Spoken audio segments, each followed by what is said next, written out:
Gjithçka nisi me një agim të heshtur dhe një telefonat urgjente. Ajo që dukej si një problem I thjesht teknik, fshite shenja sabotazhi. Teksa hetonte kablot e prera, ai kuptoi se ishte në qendër të diçkaje shumë më të madhe. Dhe kur shikimi I tij u kryqëzua me atë të asaj gruaje të vendosur, fati I tij nisi të ndryshonte përgjithmonë.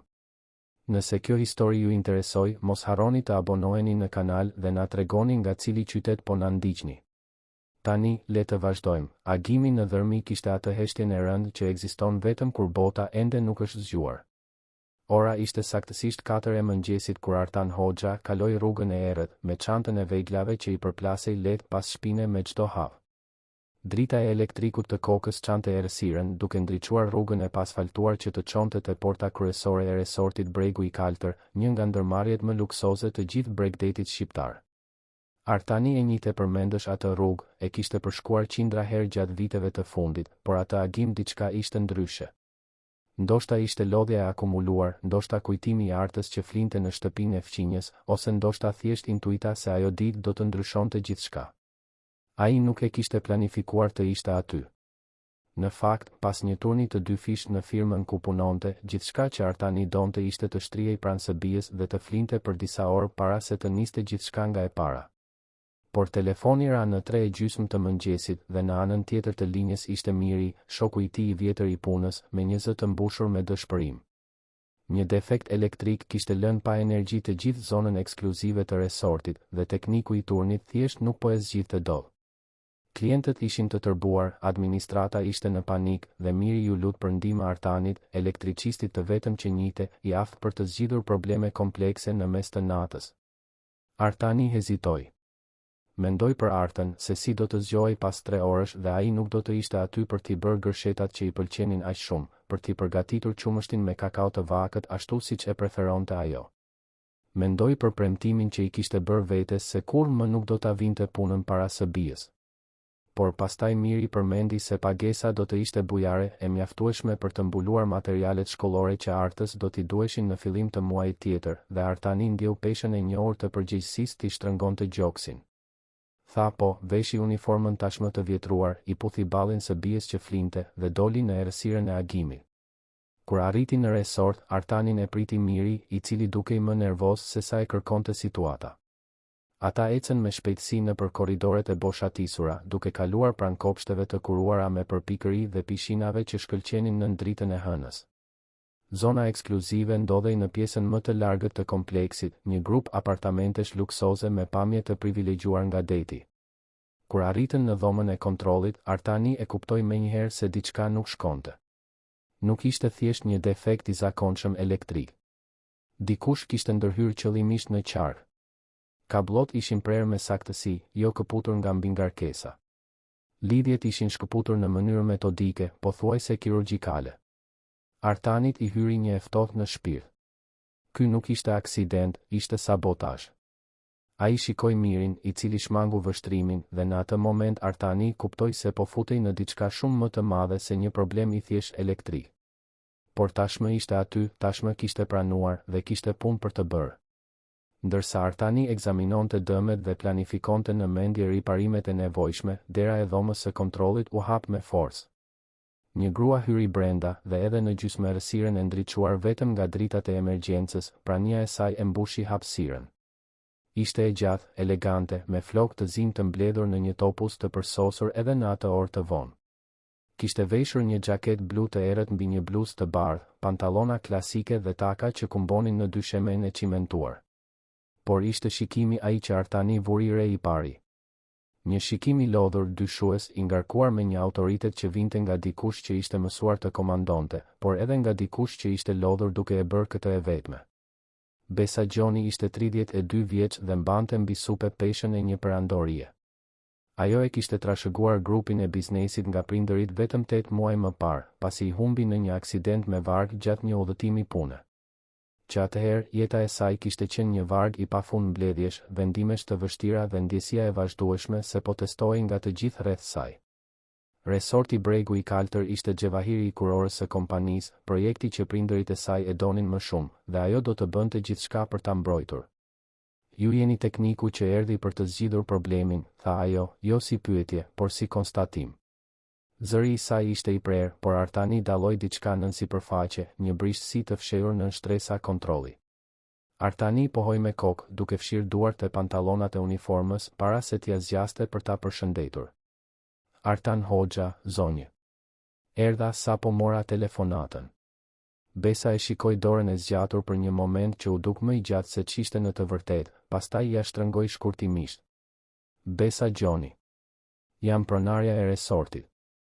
Ajo kryqëzoi krahët, syt duke shëtitur nëpër dhomën e kontrollit sikur kërkonte diçka specifike. Dua të di saktësisht se çfarë ka ndodhur këtu. Dhe dua të di nëse mund t'ju besoj se do ta rregulloni pa shkaktuar më shumë probleme. Artani e ndjeu mosbesimin në fjalët e saj si një shuplar. Ai e kuptoi se çfarë po nënkuptonte, se ndoshta ai ishte pjesë e problemit, se ndoshta ishte aty me qëllime të dyta. Inati ju ngrit si një valë e nxehtë në gjoks, por e gëlltiti. Nuk ishte hera e parë që gjykohej nga pamja, nga uniforma e thjeshtë, nga origjina modeste. Zonjë, tha ai, duke e mbajtur zërin të qetë, unë punoj me energjinë elektrike prej 15 vjetësh. Kur nuk kam dëmtuar diçka me qëllim dhe nuk do ta nis tani. Por dua që ta dini diçka. Ai tregoi me gisht kabllot e prera. Kjo këtu nuk ishte aksident. Dikush e ka sabotuar sistemin me dashje. Fytyra e Besës u zbe dukshëm edhe në dritën e dobët të elektrikëve. Ajo u afrua, duke parë aty ku tregonte Artani, dhe ai pa momentin e saktë kur realiteti e goditi. Jeni i sigurt? Pyeti ajo, dhe për herë të parë zëri i saj u dridh lehtë. Artani pohoi me kokë. Absolutisht. Këto kablo janë prerë me vegël të përshtatshme. Dhe këto lidhje janë shkëputur nga dikush që e dinte se çfarë po bënte. Nuk ishte vandalizëm amator. Besa mbylli syt për një moment të gjatë dhe Artani pa supet e saj të binin pothuajse në mënyrë të padukshme. Kur i hapi sërish, kishte diçka ndryshe aty, një vendim që po merrej. Sa kohë ju duhet për ta rregulluar? Pyeti ajo. Artani llogariti në mendje. Rreth 3 orë nëse kam të gjithë materialin e nevojshëm. 4 për të qenë absolutisht i sigurt se është e sigurt. Bëni çfarë të jetë e nevojshme, tha Besa, dhe pastaj, çuditërisht, shtoi, ju lutem. Kjo fjalë e vetme, e thënë me një cenueshmëri të sinqertë, ndryshoi diçka në ajrin mes tyre. Artani pohoi me kokë, tashmë duke hapur çantën e tij dhe duke filluar punën. Besa nuk u largua. Qëndroi aty duke vëzhguar në heshtje dhe Artani ndjeu peshën e atij shikimi ndërsa punonte. Orët në vijim kaluan në një heshtje të ndërprerë vetëm nga zhurma e veglave, kablove që rilidheshin dhe pshertimat e herpashershme të Besës. Artani punonte me saktësinë e dikujt që e bënte atë punë prej aq shumë kohësh sa ishte bërë një zgjatim natyral i trupit të tij. Duart e tij, të ashpra dhe të shënuara nga plagë të vogla të goditjeve të vjetra elektrike, lëviznin me siguri dhe delikatesë. Besa vëzhgonte e magjepsur. Kishte diçka pothuajse poetike në mënyrën se si ai punonte, një përkushtim që shkonte përtej profesionalizmin. Kur drita e parë e agimit filloi të ngjyroste qiellin me rozë përmes dritareve të vogla të dhomës së makinerive, Artani më në fund u ngrit, duke fshirë djersën nga balli. Është gati, tha ai. Mund ta testoj tani, nëse më autorizoni. Besa pohoi me kokë dhe Artani aktivizoi sigurisat kryesore. Dritat e dhomës së kontrollit u dridhen para se të ndizeshin plotësisht dhe përmes monitorëve ata mundën të shihnin dritat e zonës ekskluzive të ktheheshin në jetë njëra pas tjetrës. Një buzëqeshje e vogël, pothuajse e ndrojtur, u shfaq në fytyrën e Besës. Faleminderit, tha ajo, dhe këtë herë kishte mirënjohje të sinqertë në zërin e saj. Artani ngriti supet duke filluar të fuste veglat në çantë. Thjesht bëra punën time, zonjë. Besa tundi kokën. Jo. Bëtë më shumë se kaq. Më treguat diçka të rëndësishme sonte. Artani e shikoi i hutuar dhe Besa vazhdoi, mund të ishit larguar kur u tregova e vrasht me ju. Mund të më kishit lënë këtu me dyshimet dhe problemet e mia, por qëndruat. Dhe punuat me përkushtim edhe pa e ditur nëse do t'ju paguaja, edhe pa e ditur nëse do t'ju besoja për sabotazhin. Kjo tregon shumë për atë që jeni. Artani ndjeu fytyrën t'i nxehej. Nuk ishte asgjë, murmuriti ai. Më duhej pagesa, kështu që. Besa e ndërpreu me një gest dore. Jo. Mos e shtrembëroni atë që bëtë me modesti të rreme. Ajo hapi çantën dhe nxori një blok çeqesh. Kur Artani pa vlerën që ajo po shkruante, sytë e tij u zmadhuan. Zonjë, kjo është shumë më tepër se. Është ajo që meritoni për punën emergjente, për kompetencën dhe për ndershmërinë, e ndërpreu sërish Besa, duke i zgjatur çekun. Artani e mori letrën me duar që i dridheshin. Ajo vlerë përfaqësonte 3 muaj nga ajo që ai do të fitonte normalisht.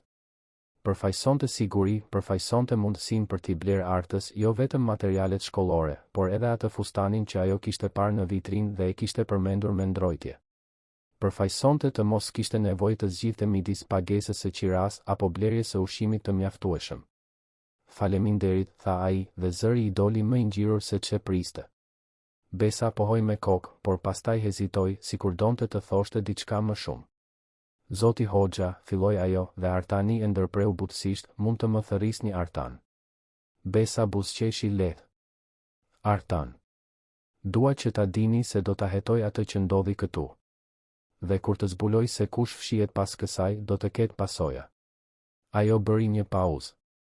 Keni përvojë edhe me sistemet e sigurisë? Artani pohoi ngadalë me kokë. Kam pak përvojë, po.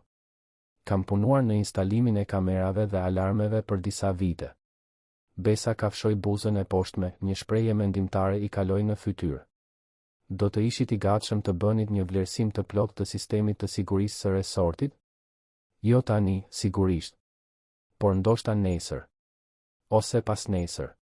Kur të mundeni. Do të paguaj tarifën tuaj normale të konsulencës. Artani e dinte se duhej të thoshte jo. E dinte se po hynte në ujëra të rrezikshme, se ajo grua vinte nga një botë krejtësisht ndryshe nga e tija, se asgjë e mirë nuk mund të vinte nga përfshirja në problemet e dikujt kaq lartë në shkallën shoqërore. Por kishte diçka në sytë e saj, një vetmi që ai e njihte sepse shitet të njëjtën vetmi të pasqyruar në pasqyrë çdo mëngjes. Kështu ai e dëgjoi veten duke thënë, mund të vi nesër pas dite. Duhet ta lë vajzën në shkollë në mëngjes, por pas orës 2 jam i lirë. Ishte hera e parë që Artani përmendi Artën dhe pa diçka të ndryshonte në fytyrën e Besës. Keni një vajzë? Pyeti ajo, dhe kishte një ton tjetër në zërin e saj, më të butë. Artani pohoi me kokë, duke nxjerrë portofolin nga xhepi dhe duke i treguar foton që mbante aty. Arta. 6 vjeç. Është gjithçka për mua. Besa e shikoi foton për një moment të gjatë dhe Artani pa sytë e saj të shkëlqenin me diçka që mund të ishin lot të përmbajtur. Është e bukur, tha Besa butësisht. Jeni me fath. Artani e futi portofolin në xhep. Jam. E humba gruan time kur Arta ishte 2 vjeç, kështu që jemi vetëm unë dhe ajo. Por ja dalim. Më vjen keq, tha Besa, dhe Artani e kuptoi se ajo e ndjente vërtet. I humba prindërit 8 muaj më parë, kështu që e kuptoi pak se si është të përpiqesh të vazhdosh përpara kur toka zhduket nën këmbët e tua. Ata u pan për një moment që u zgjat, një mirëkuptim i heshtur kaloi midis 2 të huajve që mbanin pesha të ngjashme. Pastaj Besa pastroi fytin duke u kthyer në qëndrimin më formal. Nesër në 2 atëherë.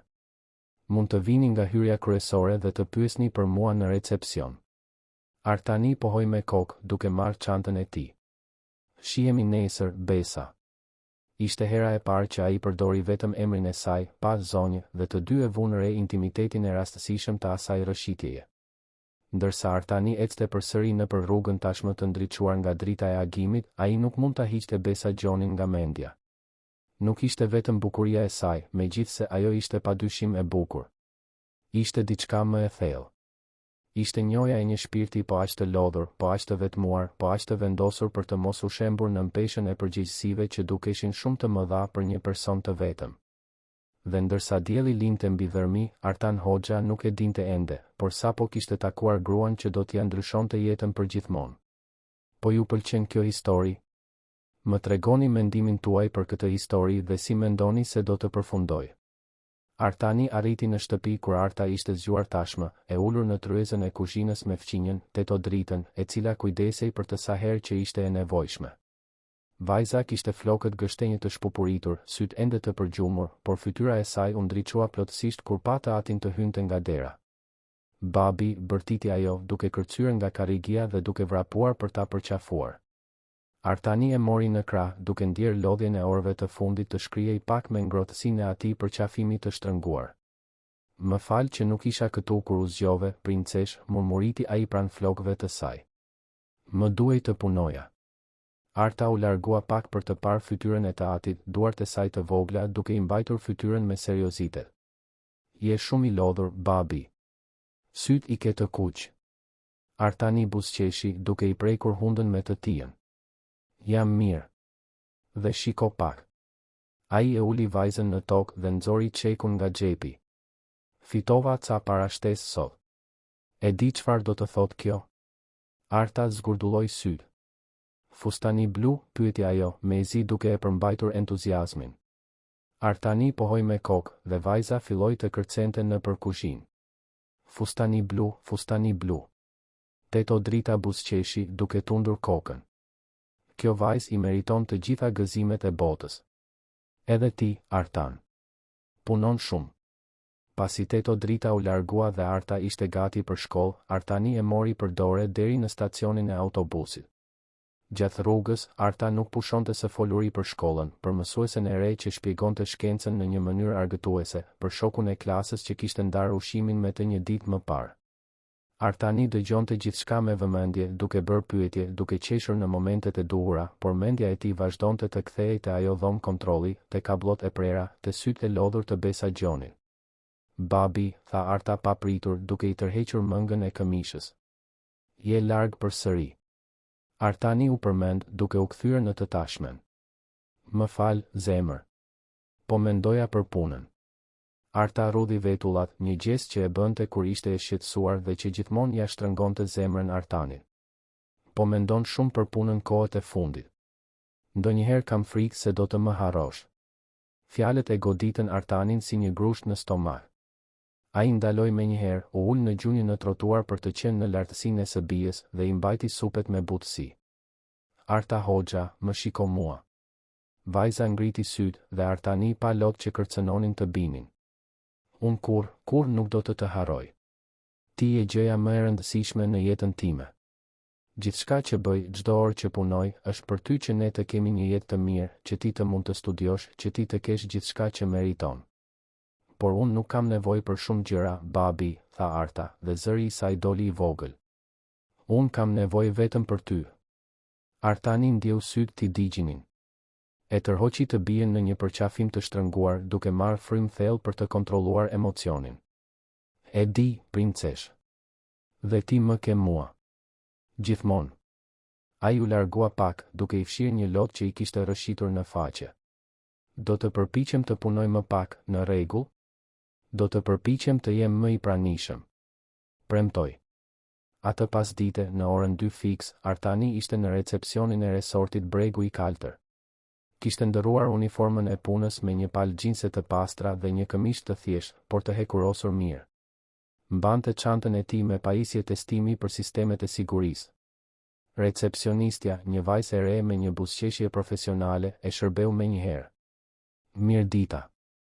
Kam një takim me zonjën Besa Gjoni, tha Artani, dhe recepcionistja kontrolloi diçka në kompjuter para se të pohonte me kokë dhe të merrte telefonin. Minuta më vonë, Besa u shfaq në hollin e hyrjes. Në dritën e ditës, Artani mundi ta shihte më mirë. Ajo kishte veshur një fustan blu të errët deri në gjuhë që i shkonte në mënyrë të përsosur me sytë e zinj, flokët e lëshuar i binin në valë të buta mbi supe. Ishte ndryshe nga drejtoresha e rrept e agimit të kaluar. Dukej më e re, më e afrueshme, por lodhja ende ia shënonte fytyrën. Artan, tha ajo, dhe kishte një ton të ngrohtë në zërin e saj. Faleminderit që erdhët. Le të shkojmë në zyrën time. Ndërsa ecnin nëpër korridoret e resortit, Besa i shpjegonte strukturën e sistemit të sigurisë. Kamera në të gjitha pikat strategjike, alarme të lidhura me një central, kontroll aksesi digital në zonat e kufizuara.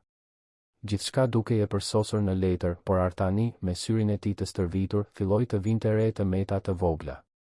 Një kamerë me kënd të keq, një sensor i pozicionuar keq, pika të verbëra ku dikush mund të kalonte pa u vënë re.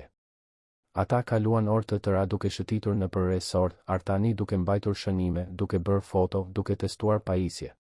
Besa e shoqëronte në çdo gjë, duke bërë pyetje inteligjente, duke përthithur informacion. Artani mbeti i impresionuar me shpejtësinë me të cilën ajo kuptonte konceptet teknike. Gjatë një pauze për kafe në zyrën e saj, një dhomë elegante me pamje nga deti, Besa e pyeti për Artën.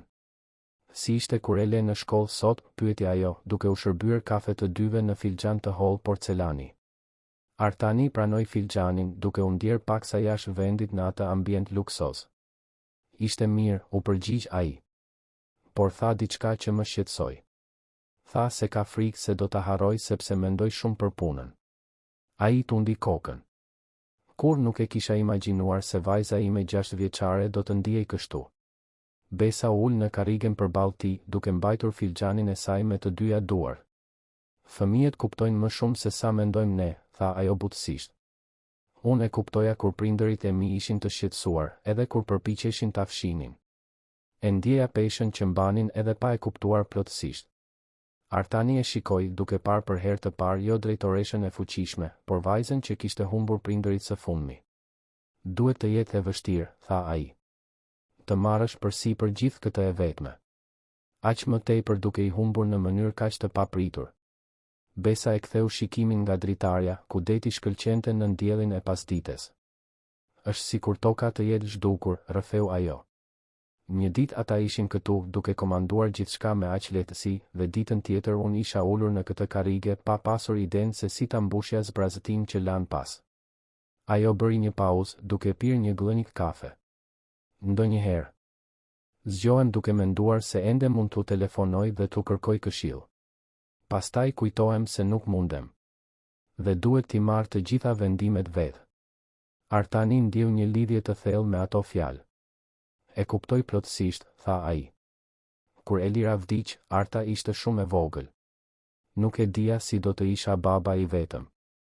Nuk dija si të ndëroja një peleng, si të qetësoja një të qarë në mes të natës, si ta bëja një fëmijë të hante kur donte vetëm të luante. Ai buzëqeshi me trishtim. Mësova gjithçka duke gabuar. Dhe ende gaboj shumë. Por ti je i pranishëm, tha Besa, duke e parë drejtë në sy. Kjo është ajo që ka rëndësi. Arta ka një baba që e do, që punon shumë për të, që është aty çdo ditë. Kjo vlen më shumë se çdo përsosmëri. Artani ndjeu gjoksin t'i shtrëngoi nga sinqeriteti i atyre fjalëve. Faleminderit, murmuriti ai.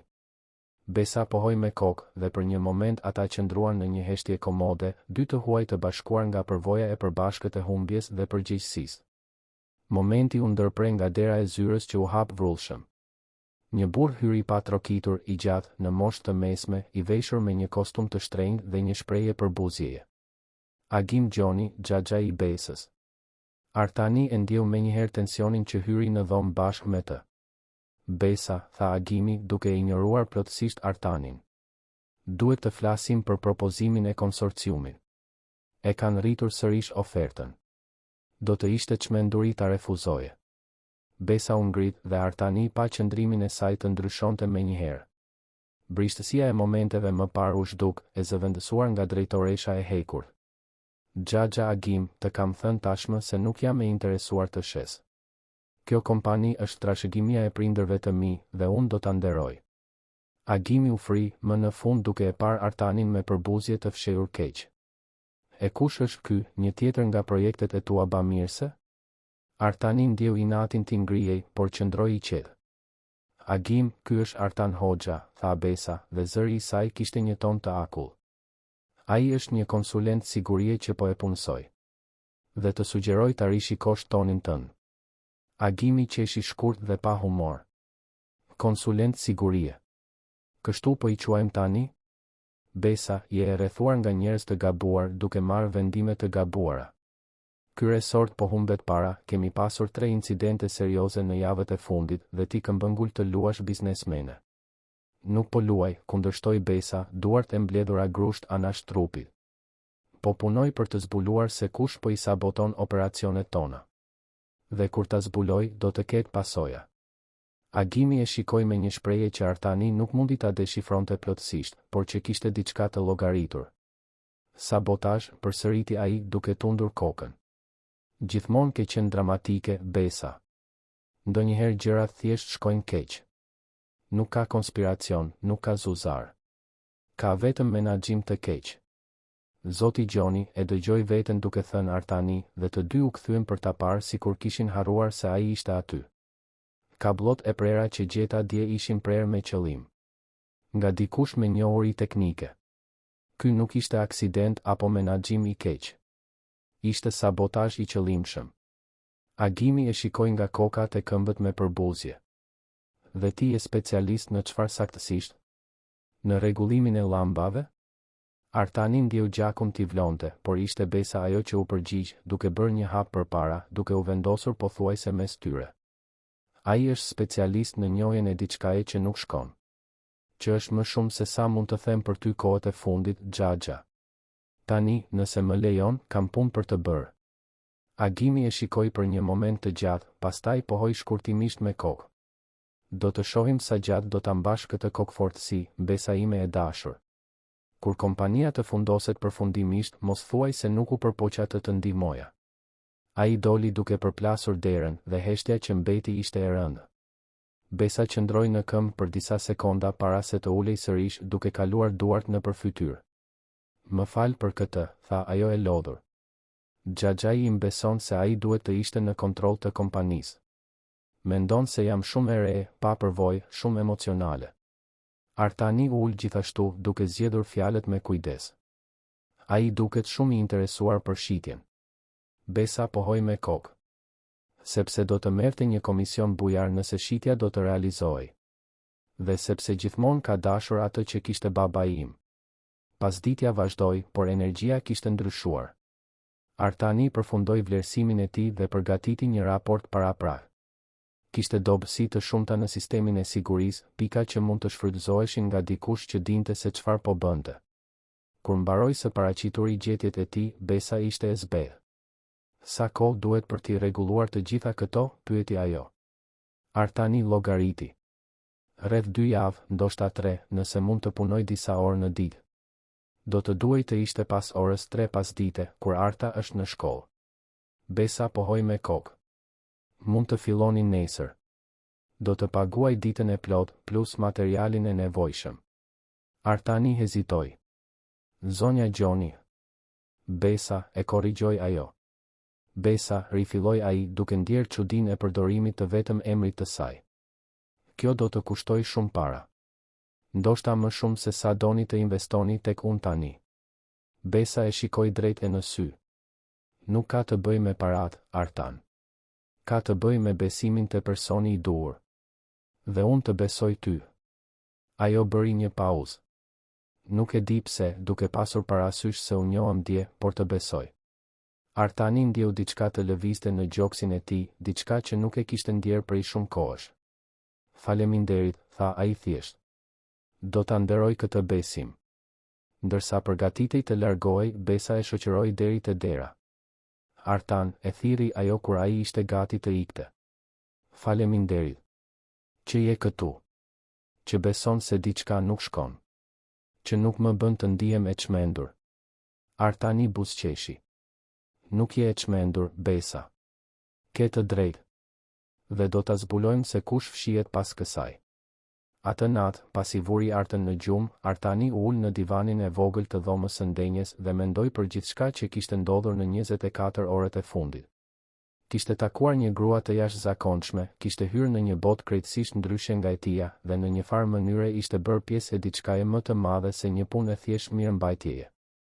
Mori celularin dhe shikoi foton e Besës që ajo i kishte dërguar me detajet e kontratës. Edhe në një foto korporative, kishte diçka në sytë e saj që e tërhiqte. Një përzierje force dhe brishtësie që ai e njihte sepse shihte të njëjtën gjë tek vetja. Dhe ndërsa hëna ndriçonte butësisht dhomën e vogël të shtëpisë së tij. Modeste, Artan Hoxha kuptoi se po fillonte të interesohej për Besa Gjonin në një mënyrë që shkonte shumë përtej asaj profesionale. Dhe kjo e friksonte, po aq sa e entuziazmonte. 2 javët në vijim kaluan në një rutinë që u bë çuditërisht komode për Artanin. Çdo pasdite, pasi linte Artën në shkollë, ai shkonte në resortin Bregu i Kaltër dhe punonte në përditësimin e sistemit të sigurisë. Besa ishte gjithmonë aty pranë, ndonjëherë duke punuar në zyrën e saj ndërsa ai instalonte kamera, ndonjëherë duke e shoqëruar nëpër korridore, duke bërë pyetje, duke mësuar. Ata zhvilluan një ritëm natyral, biseda që fillonin për punën, por shpesh devionin në tema më personale. Artani zbuloi se Besa adhuronte astronominë dhe se kalonte net pa gjumë duke parë yjet kur ankthi nuk e linte të flinte. Besa zbuloi se Artani bënte petullat më të mira në botë, sipas artës, dhe se kishte një koleksion filmash të vjetër që i shite me të bien në fundjavë. Ishte të premten e javës së dytë që gjithçka ndryshoi sërish. Artani po përfundonte instalimin e një kamere në zonën e shërbimit kur vuri re diçka të çuditshme në regjistrimet e sistemit të vjetër. Dikush kishte hyrë në dhomën e kontrollit elektrik 3 herë në javët e fundit, gjithmonë në të njëjtën orë, gjithmonë duke përdorur një kartë aksesi që duhej të ishte e çaktivizuar. Ai printoi raportet dhe shkoi drejt në zyrën e Besës. Ajo ishte në telefon, por kur pa shprehjen në fytyrën e tij, e mbylli shpejt telefonatën. "Çfarë ka ndodhur?" pyeti ajo, duke u ngritur tashmë. Artani i shpërndau letrat mbi tavolinën e saj. Dikush me akses administrativ ka hyrë në dhomën e kontrollit në orët me më pak lëvizje. "Dhe shiko këtu", tregoi ai një rresht specifik. Karta e përdorur ishte regjistruar në emër të një punonjësi që u pushua nga puna 3 muaj më parë. Besa mori letrat, sytë e saj duke kaluar shpejt nëpër informacion. Si është e mundur? Nëse punonjësi u pushua, karta duhej të ishte çaktivizuar. Duhej, u pajtua Artani. Por dikush e riaktivizoi. Dikush me akses në sistemin administrativ. Ai bëri një pauzë, duke e ditur se ajo që do të thoshte do të ishte e vështirë për t'u dëgjuar. "Besa, vetëm 3 persona e kanë këtë nivel aksesi. Ti, menaxheri yt I përgjithshëm dhe xhaxha yt, Agimi." Besa u zbe. "Jo", tundi ajo kokën. "Ai nuk do ta bënte këtë. Ai është familje. Mund të mos pajtohet me vendimet e mia, mund të jetë I vështirë, por ai nuk do ta sabotonte kompaninë e tij." Artani nuk tha asgjë, vetëm e shikoi me mirë kuptim. Besa ul rënd në karrigen e saj, duart I dridheshin lehtë ndërsa mbante raportet. "Pse?" pëshpëriti ajo. "Nëse ai do që unë të shes, pse të shkatërroj atë që po përpiqemi të shesim?" "Për të ulur vlerën", u përgjigj Artani butësisht. "Nëse resorti ka probleme të vazhdueshme, vlen më pak. Dhe nëse vlen më pak, ti bëhesh më e dëshpëruar për të shitur.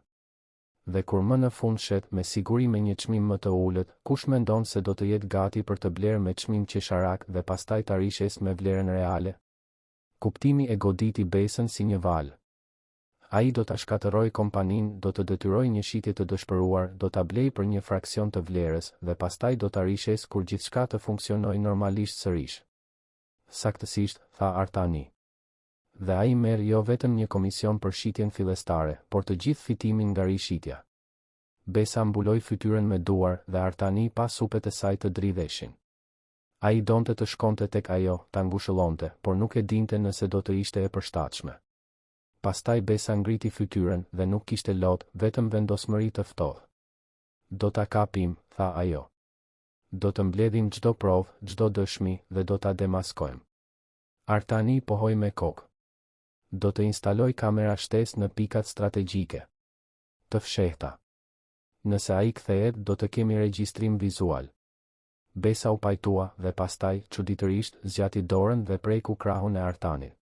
"Faleminderit", tha ajo butësisht. "Që je këtu. Që nuk u dorëzove. Që më besove."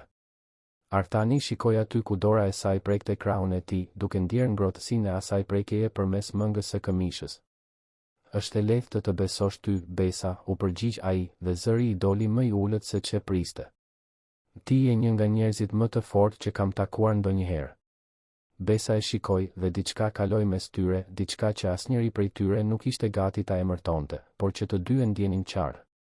Momenti u ndërprej nga sekretarja që hyri për të njoftuar për një mbledhje, dhe ata u larguan shpejt, por ajo prekje mbeti duke djegur në lëkurën e Artanit për orë të tëra më pas.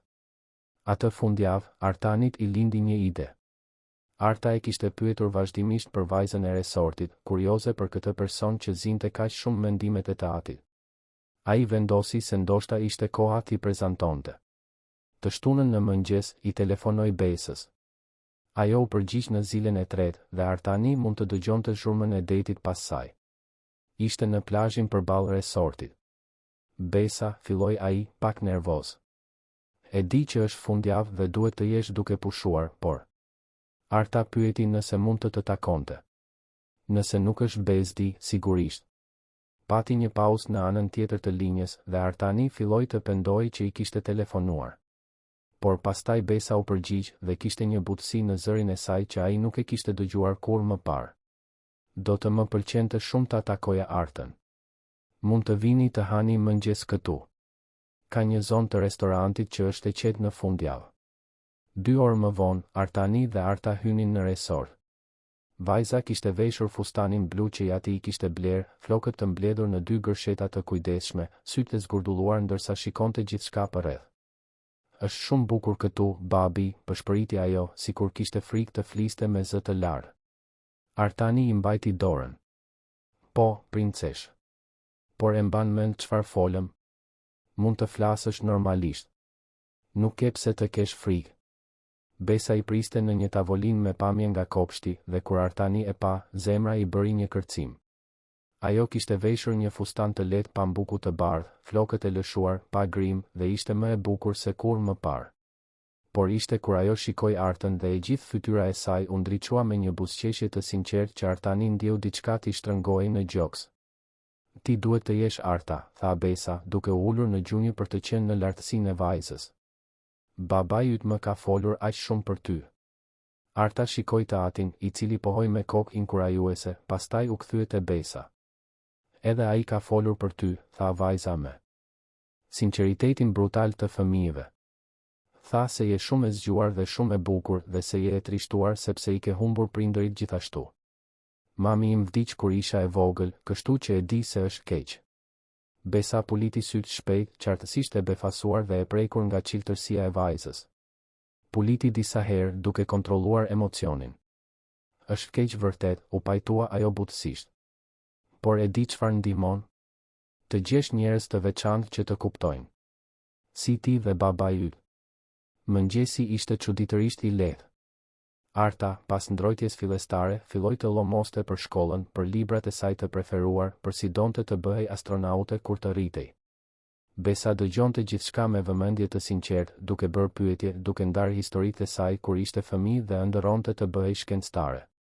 Artani i vëzhgonte të dyja duke ndërvepruar dhe ndjeu diçka që nuk e kishte ndjerë prej vitesh, shpresë.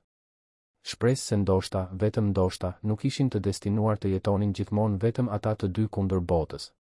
Pas mëngjesit, Arta kërkoi të shihte plazhin dhe të tre ecën në përër. Arta vraponte përpara duke mbledhur guaska, ndërsa Artani dhe Besa ecnin krah për krah. Ajo është e mrekullueshme, tha Besa, duke vëzhguar vajzën. Ke bërë një punë të shkëlqyer me të, Artan. Artani buzëqeshi. Ajo më shpëtoi, rrëfeu ai. Pasi Elira vdiq, nuk dija si të vazhdoja. Por Arta kishte nevojë për mua, kështu që vazhdova. Për të.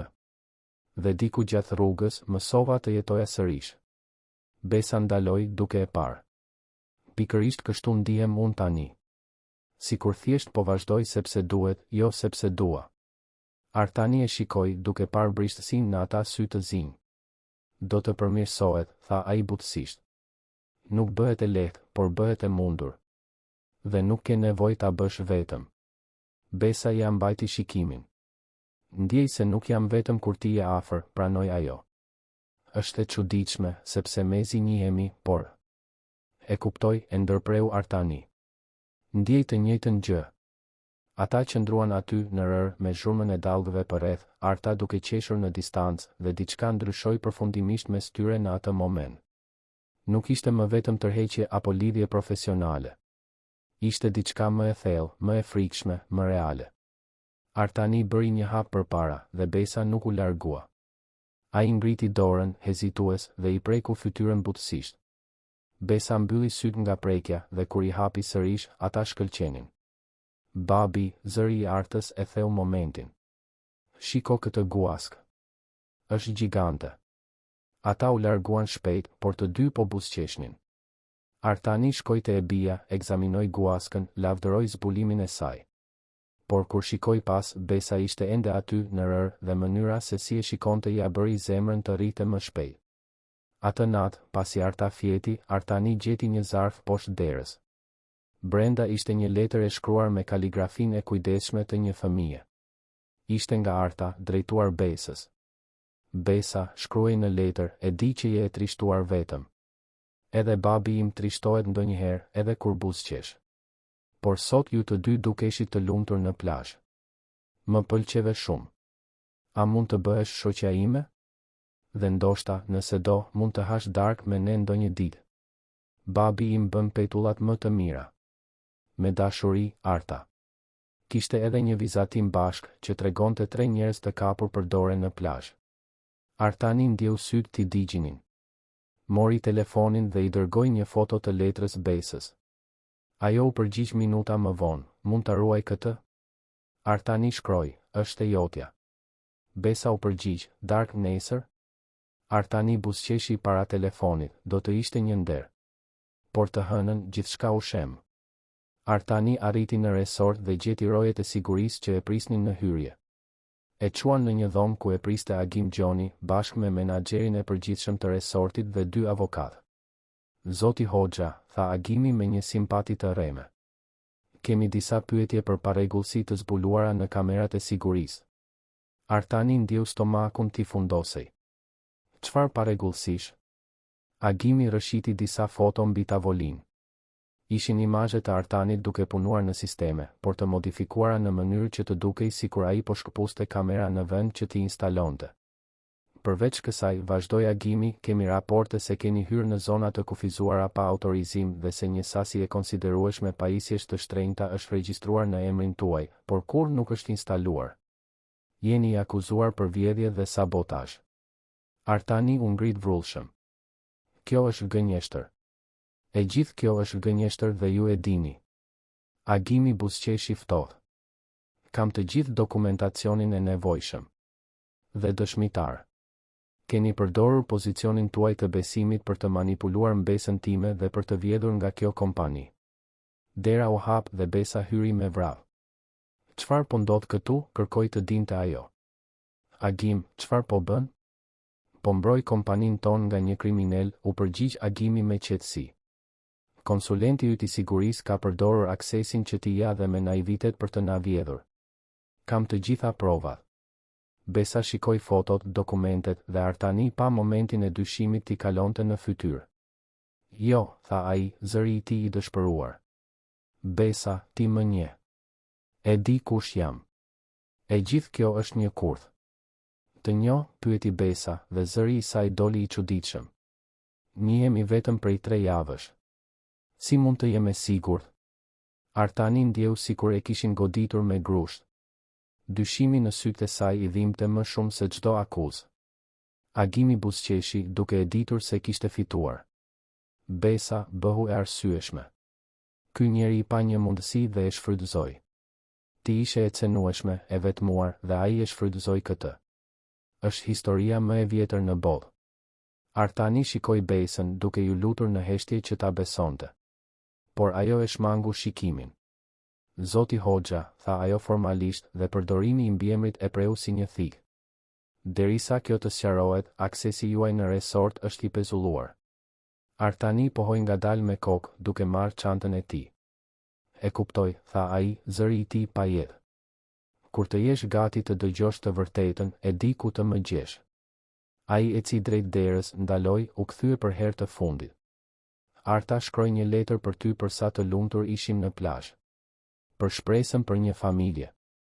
Shpresoj ta mendosh këtë para se të vendosësh se kujt ti besosh. Ai doli pa parë pas, por po të kishte parë, do të kishte parë Besën të fillonte të qante në heshtje ndërsa Agimi buzëqeshte triumfues. Artani kaloi 3 ditë pa dalë nga shtëpia, vetëm duke u kujdesur për Artën dhe duke u përpjekur të përpunonte atë që kishte ndodhur. Vajza e kuptoi se diçka nuk shkonte, se i ati ishte më i heshtur se zakonisht, por nuk e pyeti drejt për drejt. Derisa të enjten në mëngjes, ndërsa hanin mëngjes, ajo tha, nuk do ta shohësh më vajzën e bukur të plazhit, apo jo? Artani shikoi të bien, i befasuar nga perceptimi i saj. Pse mendon kështu, princesh? Arta ngriti supet duke luajtur me petullat në pjath. Ke atë fytyrën që kishe kur vdiq mami. Sikur ke humbur diçka të rëndësishme.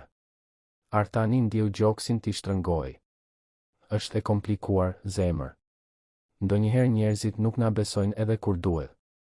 Arta rudhi vetullat. Por ti nuk ke bërë asgjë të keqe. Ti kur nuk bën. Artani buzëqeshi me trishtim. Faleminderit që më beson, Arta. Edhe kur jo të gjithë besojnë. Vajza qëndroi e heshtur për një moment, pastaj tha diçka që do të ndryshonte gjithçka. Babi, ti gjithmonë thua se kur unë kam frikë nga diçka, nuk duhet të iki. Duhet ta përballoj. Atëherë pse po fshihesh tani? Artani shikoi vajzën e tij 6 vjeçare, i impresionuar nga mençuria në ato fjalë. Ke të drejtë, pranoi ai. Kam frikë se do të lëndohem më shumë, kështu që po fshihem. Por kjo nuk është e drejtë, apo jo?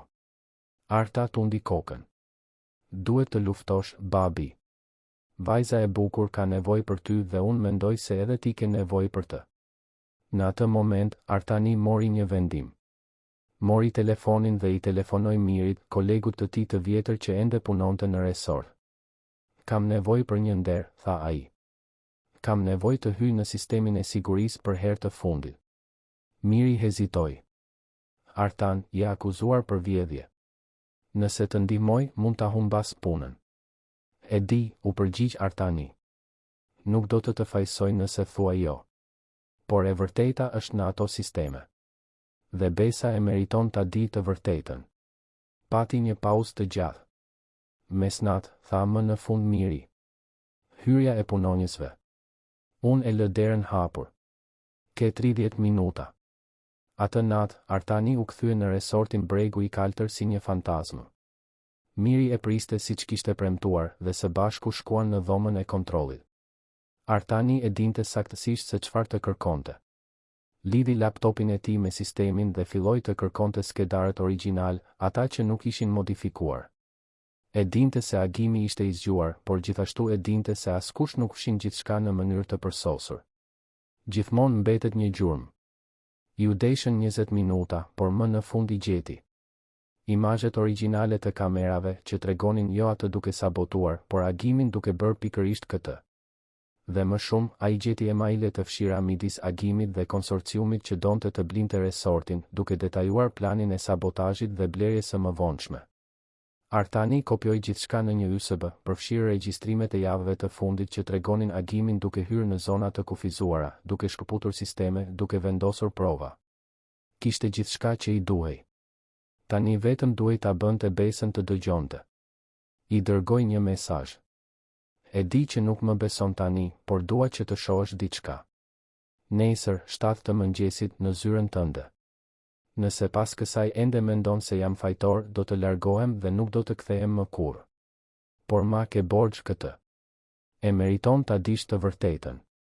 Besa nuk u përgjigj, por të nesërmen në mëngjes, kur Artani arriti në resort në 7 fiks, ajo ishte aty. Duke e lodhur, me radh të zinj poshtë syve, por ishte e pranishme. Kjo nuk ndryshon asgjë, tha ajo para se ai të fliste. Provat kundër teje janë shumë të qarta. Artani vendosi laptopin mbi tavolinë. Shikoje së pari. Pastaj vendos. Ai hapi skedarët dhe filloi të luante video. Besa shikoi në një heshtje që rritej. Pa agimin duke prerë kablo, duke shkëputur kamera, duke hyrë në sistem duke përdorur kartën e vjedhur. Lexoi emailet që detajonin të gjithë skemën. Pa provat se si imazhet që e fajsonin Artanin ishin modifikuar. Kur gjithçka mbaroi, ajo po qante. Si munda të dyshoj tek ti, pëshpëriti ajo. Si munda ta lë të më manipulonte kështu? Artani i ra rreth tavolinës dhe u ul në gjunjë para saj. Sepse ai është familje. Sepse doje të besoje se ai të donte. Sepse je e lodhur dhe e vetmuar dhe ishte më e lehtë të besoje gënjeshtrën se sa të përballeshe me tradhtin. E kuptoj, Besa. Nuk jam i inatosur. Besa i mbajti fytyrën me duar. Por duhet të ishe. Të braktisa. Dyshova tek ti pas gjithçkaje që bëre për mua. Artani i mbuloi duart e saj me të tia. Ishe e frikësuar. Dhe je e falur. çështja është, çfarë do të bëjmë tani? Besa fshiu lotët dhe Artani pa drejtoreshën e hekur të kthehej. Do të demaskojmë gjithçka. Do t'ja tregojmë bordit, investitorëve, të gjithëve se çfarë bëri. Dhe do ta shpëtojmë këtë kompani.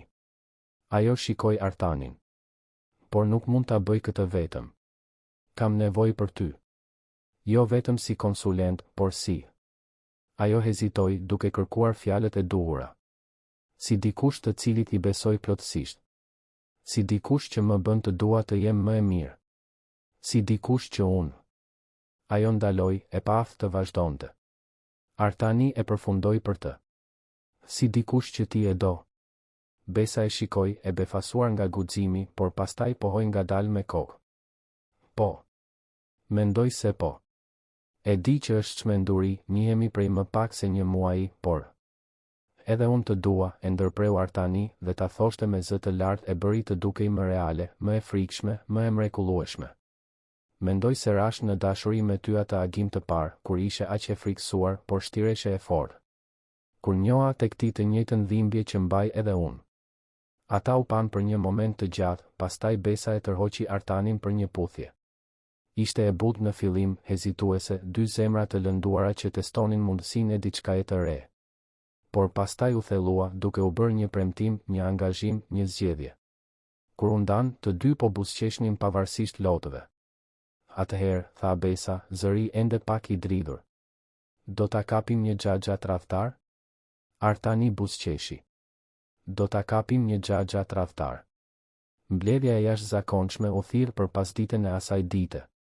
Të gjithë anëtarët e bordit ishin të pranishëm, së bashku me investitorët kryesor dhe drejtuesit. Agimi hyri me vetbesim, i sigurt në fitoren e tij. Kompania ishte në krizë, shifrat ishin të këqija dhe ai kishte mbështetjen e shumicës për të detyruar shitjen. Por pastaj Besa filloi prezantimin dhe Artani pa momentin e saktë kur agimi e kuptoi se kishte humbur. Provat ishin të pakundërshtueshme. Videot, emailet, regjistrimet e aksesit. Të gjitha duke ndërtuar një tablo të përsosur të sabotazhit sistematik. Agimi u përpoq të mbrojë duke pretenduar manipulim, montazh, konspiracion. Por kur edhe aleatët e tij në bord filluan të largoheshin prej tij, ai e kuptoi se kishte mbaruar. U thirr. Policia dhe agent Gjoni u morën në arrest ndërsa Besa shikonte me një përzierje trishtimi dhe lehtësimi. Pasi të gjithë u larguan, Besa dhe Artani mbetën vetëm në zyrë. Mbaroi, tha ajo, duke u dukur e raskapitur. Mbaroi vërtet. Artani e tërhoqi në një përqafim dhe ajo e lejoi veten të shkrihej pak, duke qarë në gjoksin e tij. Më vjen keq që duhej të ishte kështu, murmuriti ai.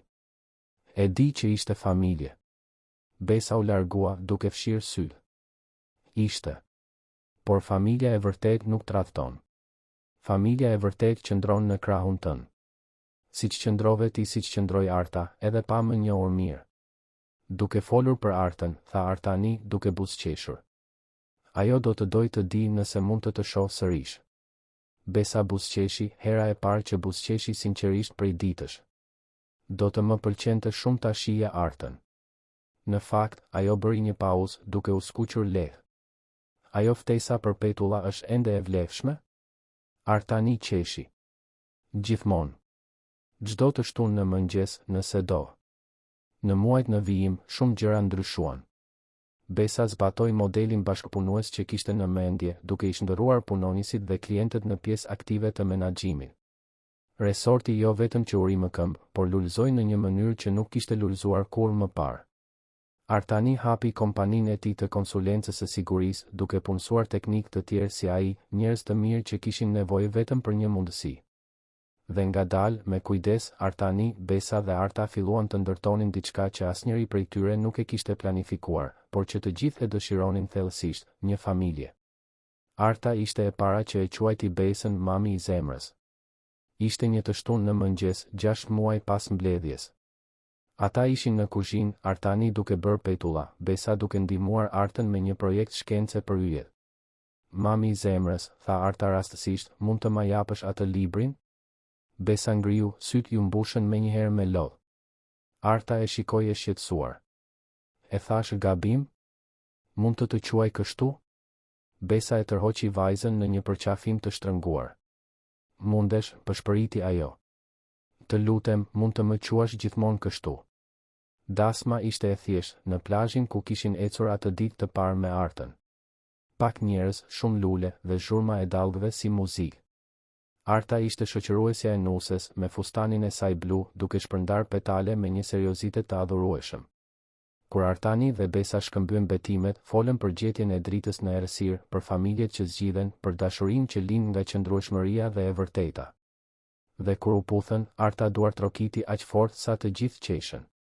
2 vjet më vonë, lindi Genti, me sytë e të atit dhe buzëqeshjen e sëmës. Arta ishte motra më e përkushtuar që një fëmijë mund të kishte, duke ndihmuar me biberonët, duke kënduar këngë gjumi që Besa ja kishte mësuar, duke mbrojtur vëllain e vogël si një roje e vogël e egër. Shtëpia në dhërmi që blen së bashku ishte gjithmonë plot me të qeshura, me shkencë, me petulla të shtunave dhe me net duke parë yjet në terracë. Resorti u bë model kombëtar i menaxhimit bashkëpunues, i vizituar nga studentë dhe biznesmen që donin të mësonin. Artani, që dikur rregullonte llamba në 4 të mëngjesit, tani jepte leksione për sigurinë dhe mundësi. Besa, që dikur mbante një perandori e vetme mbi supe, tani e ndante me qindra njerëz që kujdeseshin po aq sa ajo. Dhe Arta, vajza që kishte frikë se jati do ta harronte, u rrit në një shtëpi aq plot dashuri sa ndonjëherë dukej se nuk e zinte.